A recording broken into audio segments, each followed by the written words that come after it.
This is part 3 of How Did They Know? So, if you haven't been following up, well, what did you think about the other videos if you have been following up with everything and answering stuff, right? Now, what do you think about class? Are you thinking more critically if you're in the science field? Remember, science covers medicine. Medicine is both psychology and the physical aspect, right? So whether you're on the physical side of medicine, you're actually healing physical things, or the mental side where you're trying to understand things, but you're playing scientist and you still don't get it. And then you get butthurt, so you want to force certain things until you're right because you too are crazy. I mean, the clues in the title of psychology, there's a bunch of psychos in there. I told you you guys were making too many crazies. So let's get the crazies to think critically before they do something dumb again. All right? So how did they know? How did they learn about the power of language and knowledge, right? If so many years ago certain things came out, and remember, the spiritual books and the contexts came out a while ago, right? But then we have the Secrecy Act. Remember what happened to Tesla, if you guys saw class, right?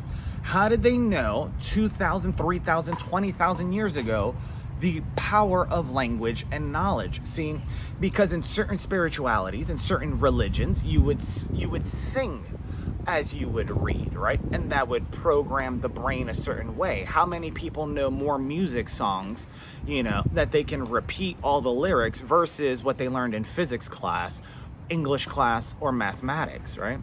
This is why some teachers would play classical music as you were learning, because it would help you retain information, according to science at least.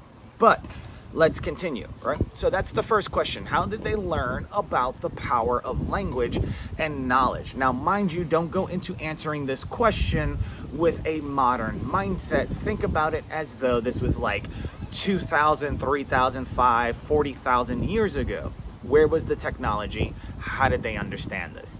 Think about it. So, next question.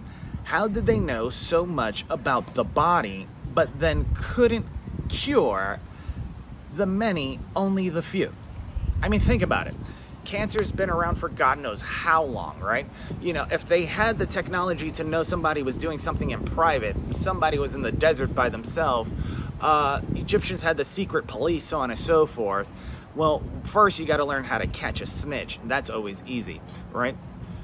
And then, of course, from there, you have to understand, why are they trying to do something? Why are they speaking? Why are they fearful, etc.?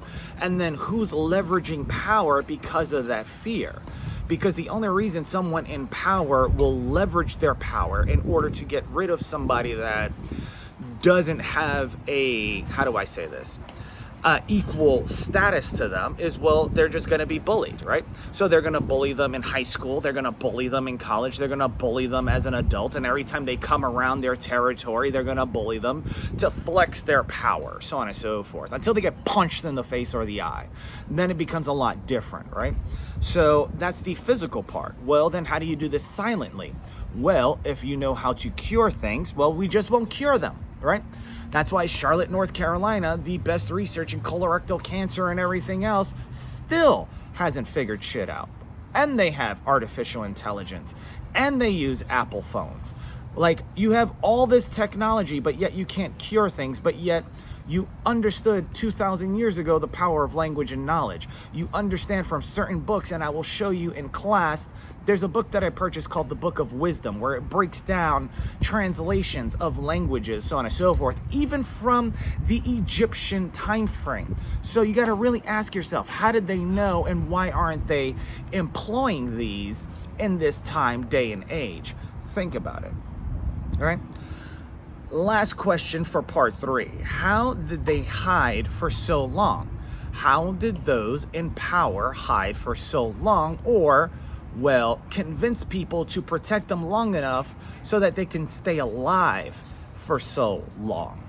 Remember, a lot of people wanted the Book of Leaves or the Book of Life, so on and so forth, to help them grow and persist, but that takes wisdom and knowledge and a compilation of other things and a lot of, well, experimentation to get things right. And you wonder why a lot of doctors play scientists, right? So how did they hide for so long? Where are the real healers, right? Because there's more than one. obviously. So think about this, write your answers down in the comment section down below, and I'll see you guys in the next part of How Do They Know?